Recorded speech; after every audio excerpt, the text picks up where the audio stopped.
Yo, what's going on, guys? Welcome back to the channel. Hayden Correa with another one for you guys. This week we're actually going to be just continuing on with this whole blacking out look of the car and just the whole stealth look that we've been going for, guys.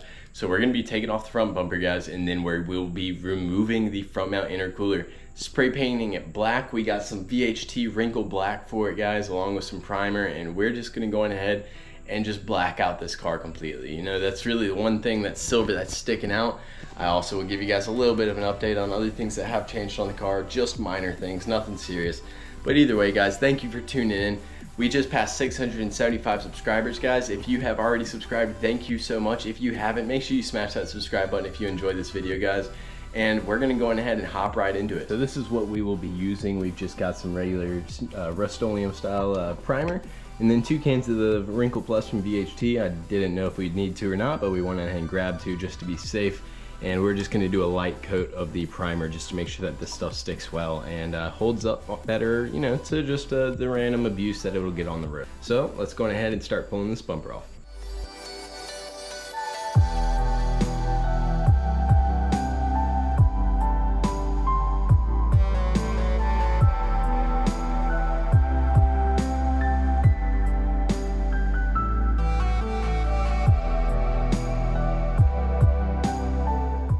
Alright guys, so we just got the intercooler off. We are going to go ahead and just clean this thing up. There's a few bugs and whatnot up in there. We're going to go ahead and wipe it down, clean it up real nice, and then we will go ahead and start on with the primer.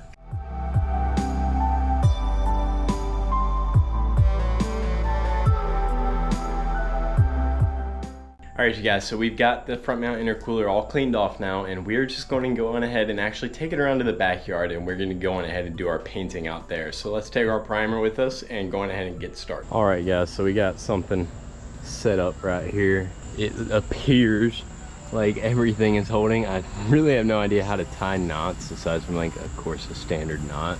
And I didn't figure out how to do the slip knot till I was up top, so you know, just excuse the knots if you guys grew up in Boy Scouts or something like that. But either way, we're gonna go ahead and get on with spraying this.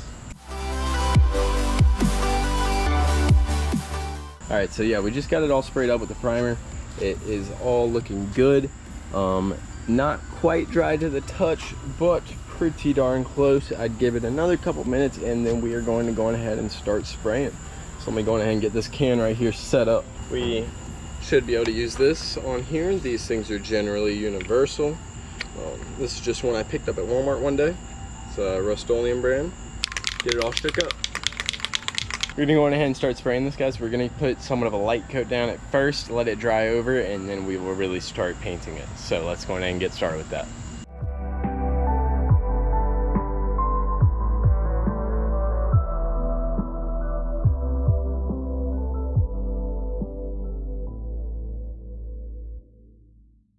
Alright guys, so this is how it looks at first. I'm trying a flashlight on it for you guys so you can see a little bit better. You guys can see straight through it, of course, still. But, I mean, it is already pretty black. We're just going to really layer this thing up just that way we don't have to worry about it chipping and whatnot whenever we're out there driving. So we're just going to keep on repeating this process, and we'll check back in with you guys. All right, you guys, so we just put on our last coat, and now we are actually in the drying process. It's getting a little dark out here, so I had to cut on a little bit of outdoor lighting for me.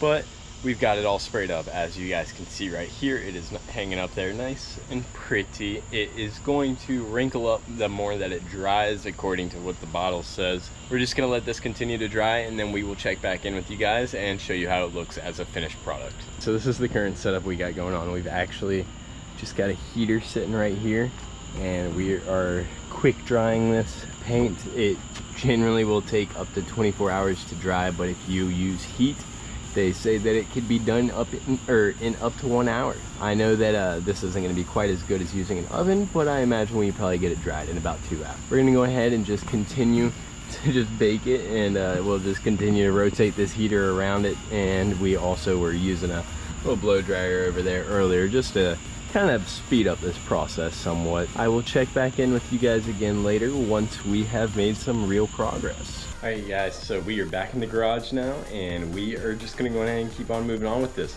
I will show you guys what it looks like right here. It has wrinkled up quite a bit.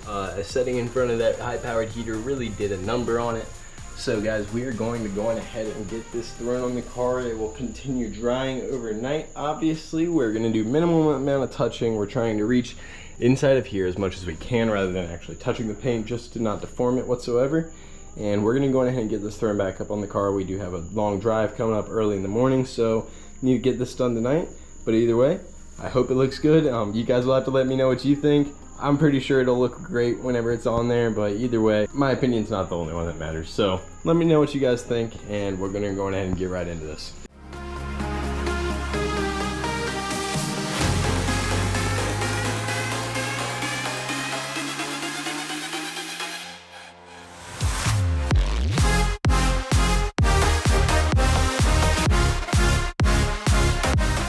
Alright you guys, so you can see and kind of can't see at the same time.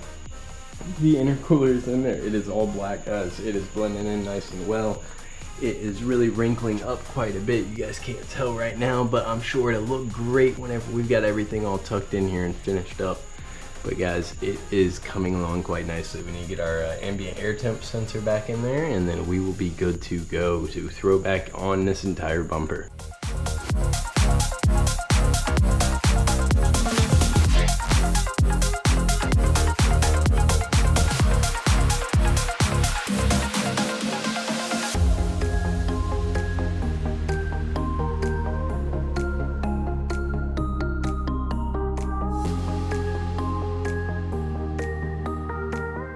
Alright you guys, so we've got everything thrown back together.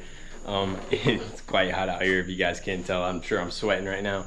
But guys, I mean, it blends in very, very well, guys. You definitely, it doesn't stand out whatsoever. You wouldn't see it unless you're really looking for it. So let me go ahead and show you guys what it looks like in the garage, and then we'll wait till tomorrow and get some sunlight, and then we'll go ahead and take you guys out and show you guys what it looks like during the daytime. In the meantime, if you're just looking at the front of the car at night, I mean, you're not really gonna see it. You can shine the light in there. You do see it setting back there, but guys, I mean, it looks phenomenal. I never really realized how close it actually sits to this front grille, guys. I mean, you're literally probably a quarter inch away from touching this front grille at certain points, but guys, it looks really, really good in there. So we will come back and show you guys what it looks like tomorrow in the daytime, but I can already tell this is gonna look really good, guys. It is now, I mean, probably, I guess 2 days since that last clip that you guys saw where we were wrapping up the spray painting of this at night, guys. We did take the car on about a 300 to 350 mile drive yesterday, guys.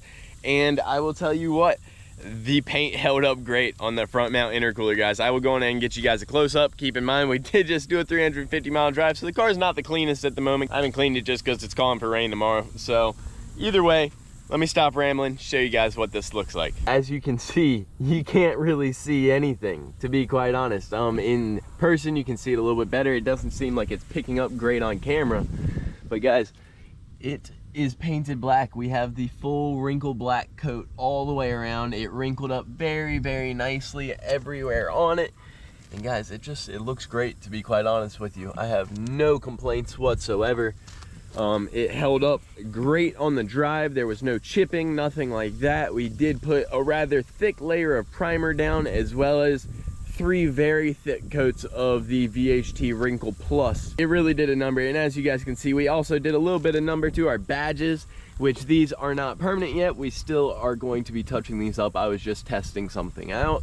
But as you guys can see, that inlay on there looks pretty cool. That will be permanent as for now, you know. And then we also blacked out this little badge right here. And guys, we ordered some little badge skin decals for this. We went with the Clark Plaid badge skins for it, guys, for the front and back. So that will look really good once we have those on there. And it's just bringing together this whole stealth look. Guys, I have still been considering going through and tinting these headlights just a little bit, maybe doing like a 45% tint on it, just to kind of smoke it a little bit more. And that's just another thing that's been on the mind. I also, around back, I have done the rear emblem as well. The rear Volkswagen emblem is now black as well. You guys can't see it great because it's in the shade. It also has that iridescent inlay that I've done. We've changed up our stickers slightly, guys. We removed the Sneaky Tune sticker right there because we had a custom one made for the side, and in my opinion, it's just a lot sleeker, looks better, and it sticks more with the color theme of this car. and also matches the eliminate sticker over here. That's basically it though, guys. I mean, the spray painting of this, it took a couple hours. Obviously, if you want to do it right, it's going to take a little bit of time, but taking it on and off is quite simple. If you guys installed it yourself, you guys know exactly what you're doing. And I mean, I kind of cheated the system a little bit. I don't reuse all of the OEM screws that this car came with, guys. My bumper is being held on, I think, by in total like 6 screws, and it never wiggles, never nothing. You don't have to worry. I've got 1 screw dead center under it, got the 2 up top under the grill, and then I've just got some over in the fender liner, and guys, no problem whatsoever. But either way, if you've been considering painting your front mount intercooler, definitely go for it. Tackle it yourself. You don't need to go out and get it professionally powder coated or anything like that unless you're really looking for a fancy color. But if you're just thinking about blacking it out or even just doing a little stencil on it, guys, go on ahead, tackle it yourself. You can do it in an afternoon, let it dry for the next day, and then you'll be good to go, guys. Don't get me wrong, we didn't do the proper drying process. VHT Nightshade, or not Nightshade, but VHT Wrinkle Plus recommends 48 hours for the drying process, guys. We did not give it 48 hours. We gave it about 18 hours, but we gave it about 2 hours in front of a really strong heater that was on full blast, and guys, honestly, that made it wrinkle up right away. But either way, that's basically gonna be it for today's video, guys. If you enjoyed it, make sure you smash that subscribe button, guys. We are creeping up on 700 subscribers, guys. I think we'll be able to hit probably within the next week or so. But either way, if you've enjoyed this video and you aren't subscribed already, make sure you smash that subscribe button, hit the like button, share this video with a friend, and I'll see you next week.